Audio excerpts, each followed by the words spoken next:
नमस्कार,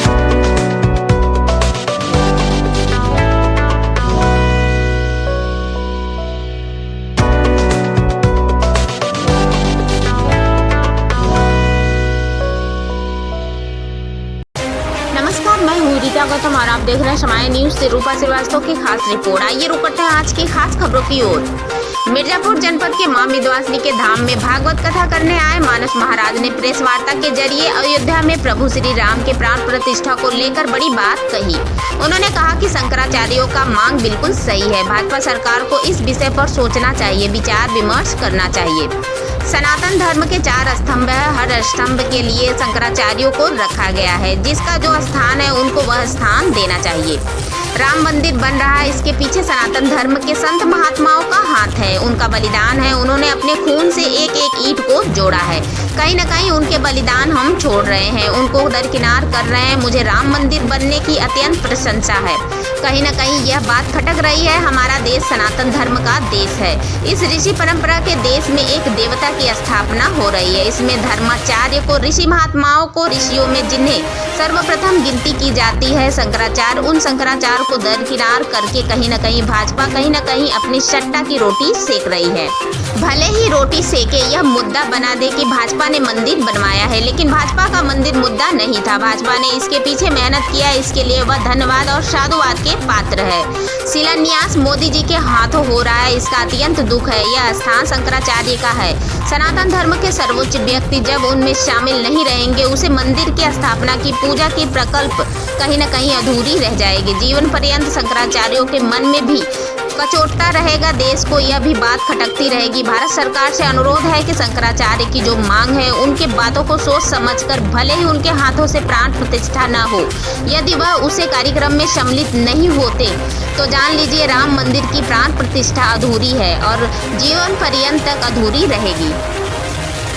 अयोध्या में भगवान प्राण प्रतिष्ठा किया जा रहा है। इस दौरान शंकराचार्य वहाँ जाने से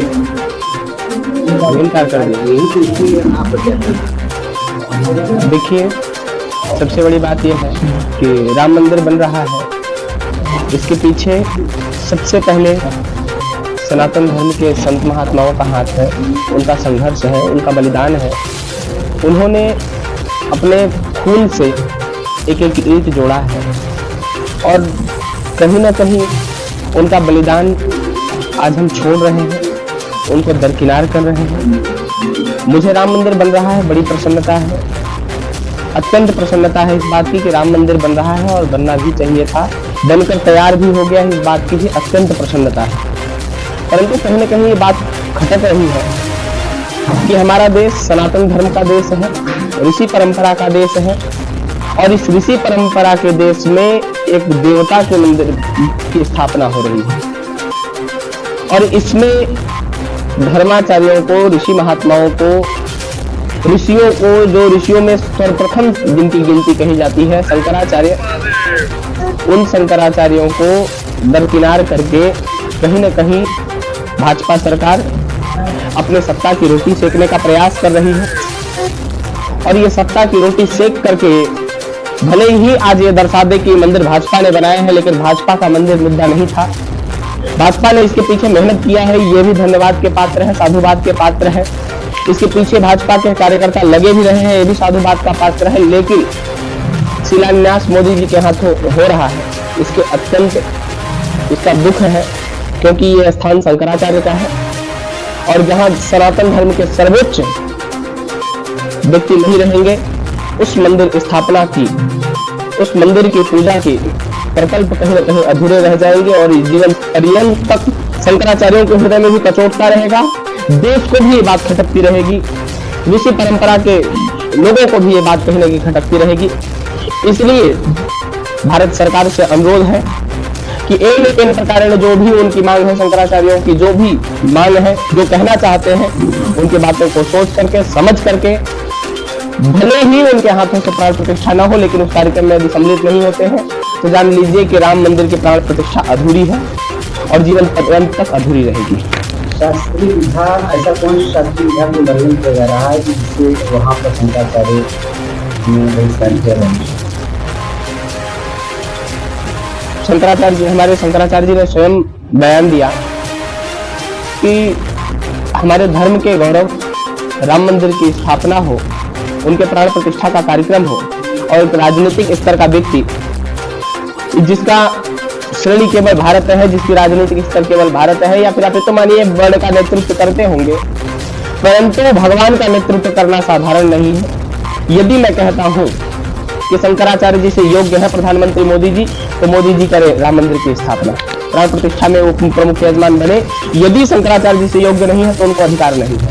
सनातन धर्म में कहाँ से किस दिशा की उल्लंघन किया जा रहा है? यहाँ पर नरेंद्र मोदी कर रहे हैं, तो नरेंद्र मोदी क्या ऐसा सनातन धर्म का विरोध हो रहा है?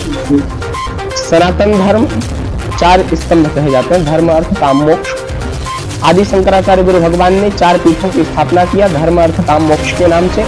चारों पीठ आप लोगों को विदित है, और चारों पीठों में एक एक शंकराचार्य उन्होंने बनाया, जिनको धर्म का स्तंभ कहा गया है, यानी पांव कहा गया है।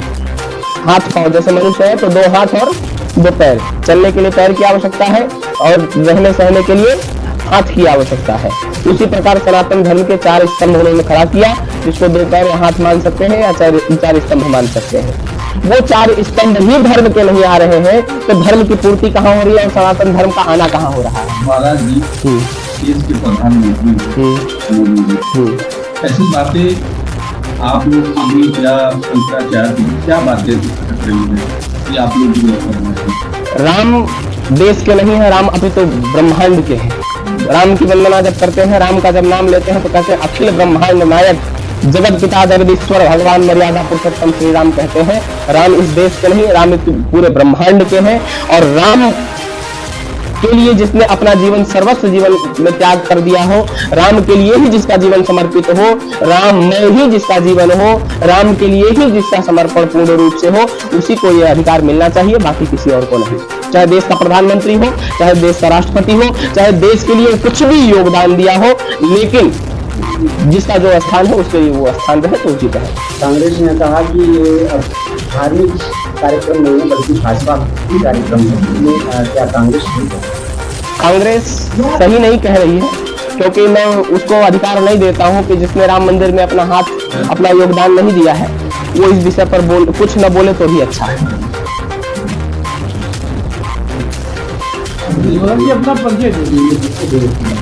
मैं धर्म रक्षक, राष्ट्रीय कथा प्रवक्ता बाल व्यास मानस जी महाराज के नाम से लोग जानते हैं।